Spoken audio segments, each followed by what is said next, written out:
Hi, fifth graders. Happy Wednesday. Today is April Fool's Day. I hope you have no pranks planned. No tricking of your family or siblings should be happening on April Fool's Day. But we are going to start off right now by reading the next 10 pages of our book, As Brave as You. I am really getting into this book, and I am super excited that as a team, we have already read 137 pages of a book together. It's really beautiful. We're going to read 10 more pages today, and then I'm going to send you on over to the Google Classroom to do your work. On the Google Classroom, you will see a survey that I'd like for you to do, and I'll also be including a video today on how to find things on the Google Classroom for if you're one of my friends who's still a little bit confused about how it works. Please meet me on the top of page 137. Grandpop set the half-eaten apple on the table and opened the bag. They sure did. They picked peas, cut grass, washed cars, and a whole bunch of other stuff. And I used to be right out there with them. Your grandma don't play. I'm kind of happy I don't gotta look at peas no more. He gave a small laugh, but he didn't quite sound happy. Under the table is a can. Hand it to me, would ya? Jeannie reached down for the blue coffee can and set it in Grandpop's lap. I'm so happy that this room is completely soundproof. Can't hear nothing in here out there, and nothing out there in here. Don't even have to hear her yapping about my babies. Grandma called her peas babies, and Grandpop called his birds babies, and all Jeannie could think about was whether this was what happens to parents when their kids grew up. When he and Ernie left home, was Ma going to start calling popcorn her babies? Did Dad, the remote control, his baby? Grandma don't like birds? Jeannie asked. Ha! Grandpop whooped. She hates birds. Can't stand them. They always munching up her crops. She won't even set foot in this room, and these babies are in cages. Matter of fact, she told me she's so happy that you here, so she don't have to feel bad about it no more. At least for a month. That's 1 month guilt-free. Grandpop took the apple and stuffed the rest of it in his mouth, core and all. Then he peeled the top of the coffee can and poured whatever was in the bag into the can. To be honest with you, slurp, chew, slurp, I'm glad she don't come in here.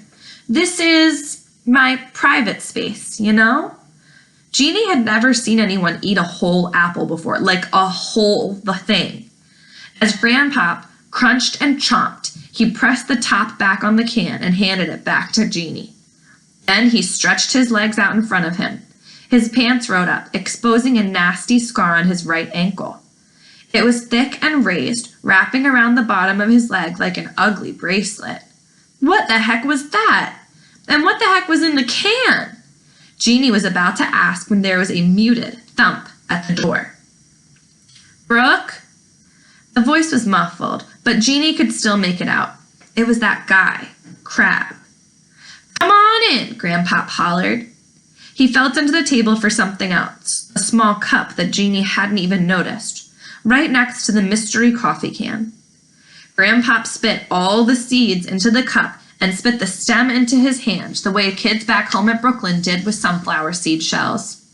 Seed cup. Just because Mary don't come in here don't mean I gotta be messy, he said with a grin. For sure, Grandpop had no idea how messy this room was. Like a bird sty. Do you get why that's funny? Because like if your room's messy, your parents might call it a pigsty, but he's saying it's a bird sty because he keeps birds in there. Jeannie's got jokes, guys. He put the cup back under the table. Then he used the stem to pick his teeth. The sound of an airplane flying overhead came from the cassette player just as Crab forced the door open and walked in, dripping with sweat, rifle in his left hand. Hit anything? Grandpop called out, now using the other end of the stem to dig under his fingernails. This guy was resourceful. Ew, guys. Nah, suckers ate their Wheaties this morning, Crab said, leaning the gun against the wall, moving through the room like it was a familiar space. He and Grandpop started jawing about how deer season was in a few months, and who knew what else because Jeannie wasn't paying much attention. He was too busy staring at the rifle. It was 10 or 11 feet from him. Boy, was it long. Then Grandpop said his name, which of course always brought Jeannie back to any conversation, even ones that were none of his business. And Jeannie are here for about a month. Ernie's got a birthday coming up in a couple of weeks, 4th of July. He'll be the big 1-4. You know, that's the one my little girl's spinning over, right? Crab said. Grandpop smiled, cocky and proud. Crab didn't smile at all, annoyed and worried.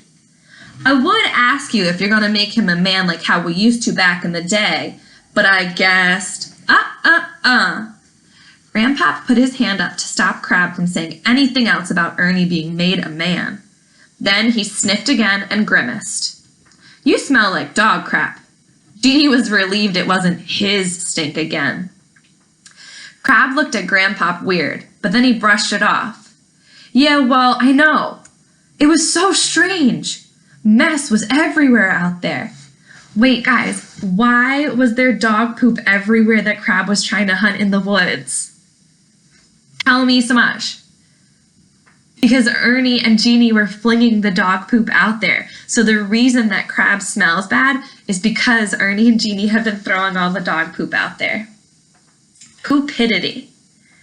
Crab and Grandpop went on talking while Jeannie snuck peeks at the rifle. How the smooth wood contrasted with the gray steel. Then Crab pulled a wad of money out of his front pocket. Jeannie definitely noticed that. Well, let me square up with ya and get out of here, old man, Crab said, peeling off 4 bills and rolling them tight like a cigarette. Heading over to the junkyard, see if I can find a bumper for the Oldsmobile. Now, Jeannie understood why Crab's car was so wild looking, and why he'd never seen any models like it before. Grandpop held out his hand, and Crab put the bills in his palm. $20, 4 5s, like usual. Sounds good, Grandpop said, tucking the money in his pocket. Then he added, and remember, not a word to Mary. She still don't know about Rent-a-Forest after all this time? Nah, man, she thinks you're paying me in bottles of your daddy's basement hooch and bags of dead flies. Them flies are one thing, 'cause that's the zapper doing the work, but the hooch is mine, not my daddy's. Crab clarified prickly. Wait, flies? Jeannie wanted to know what in the world they were talking about. Flies? Zapper? Like flies from the... Boy, please. Marlin taught you that recipe, and I've been drinking it since I saved his butt in Vietnam. Since before you were even born. So let's pause really quickly, because a lot just happened, and it all happened in that dialogue. So, Crab handed Grandpa money, and he says that it's for Rent-a-Forest. That means that he's paying him to let him hunt in the forest, right? But Grandma doesn't know that Grandpop's getting paid for this. He just thinks that he gets paid because Crab brings him a bottle of alcohol. Hooch is like a slang word that means alcohol that maybe somebody makes in their own basement, right? And then it also says bags of dead flies. So what reason do you think Grandpop would need dead flies for? I'm not going to spoil it for you. I just want you to think on it. So we know he's got the dead flies for a reason. We know he's got the alcohol because we've noticed that Grandpop's been drinking in a lot of these passages lately. And now we know he's got the money, but we don't really know what that's for.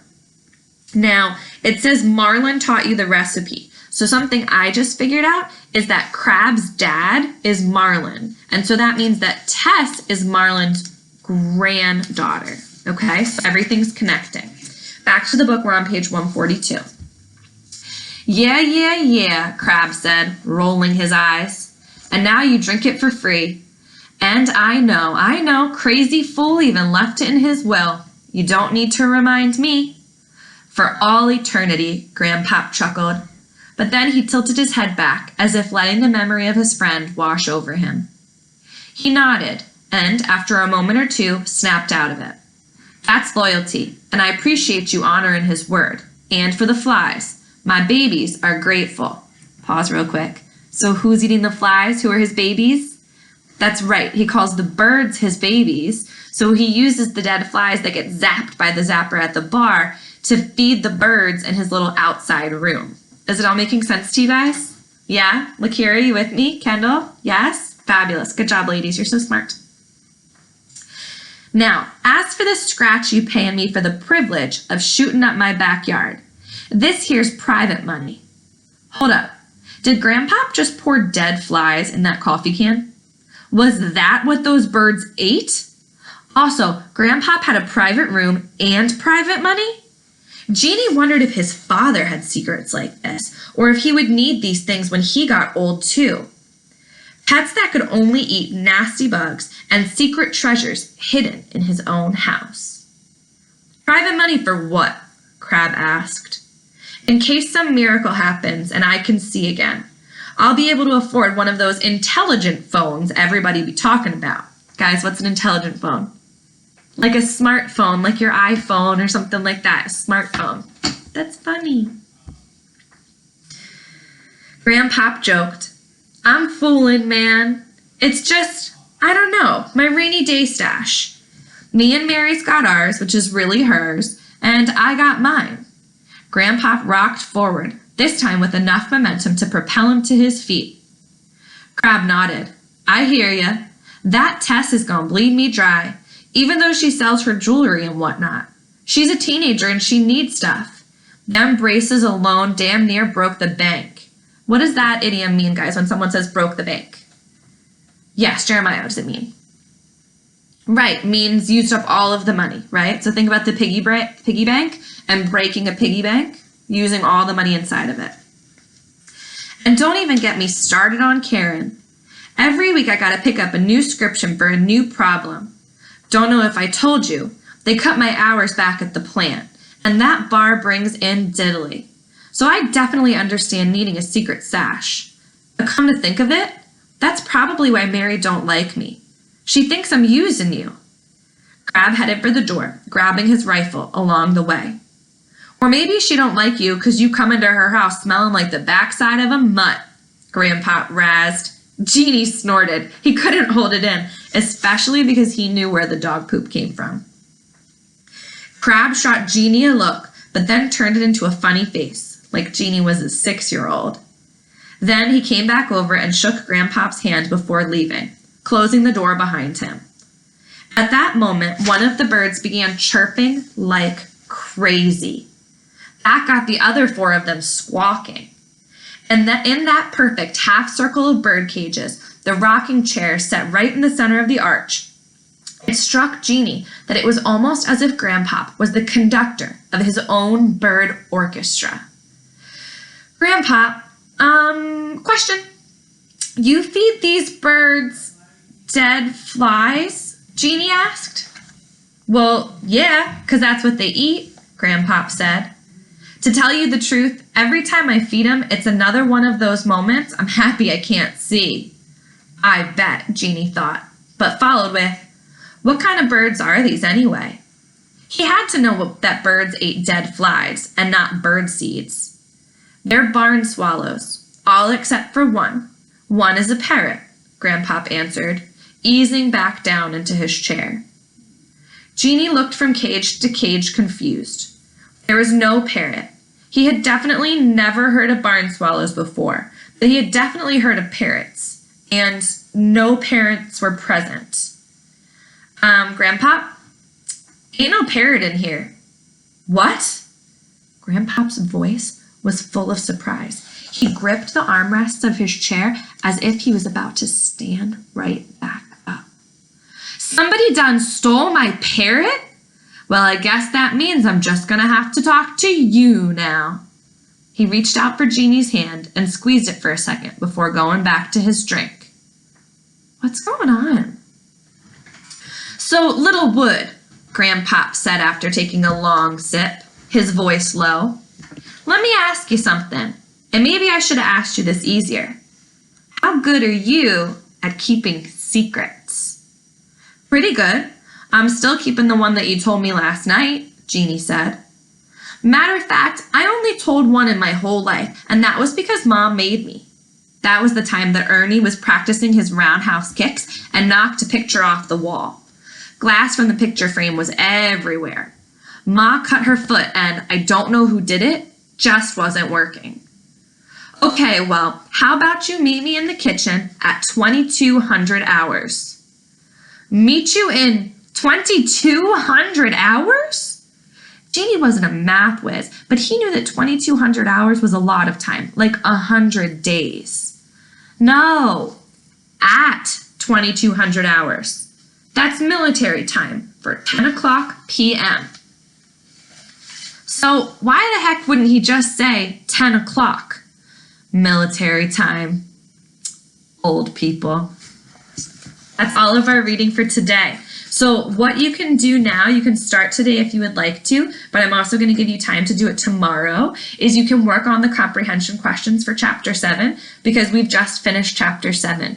There was a lot of cool dialogue in this chapter and a lot of figurative language. And what I want you guys to really be noticing and learning as we read this book is that you have to be a really engaged reader to know what's going on. We have to do a lot of something called inferencing. And inferencing is when you take what you read, you add it together with what you already know about life, and when you put those things together, you draw conclusions, right? So we're having to do a lot of that conclusion drawing together to figure out what's going on with our incredible characters. All right, guys, don't forget to do the survey that I posted on the Google Classroom. You only have to do it once, and try your best to keep up with all your work. Log on to Jupiter every day. I'll see y'all later. Go ahead and watch the vocab video when you're ready. Bye.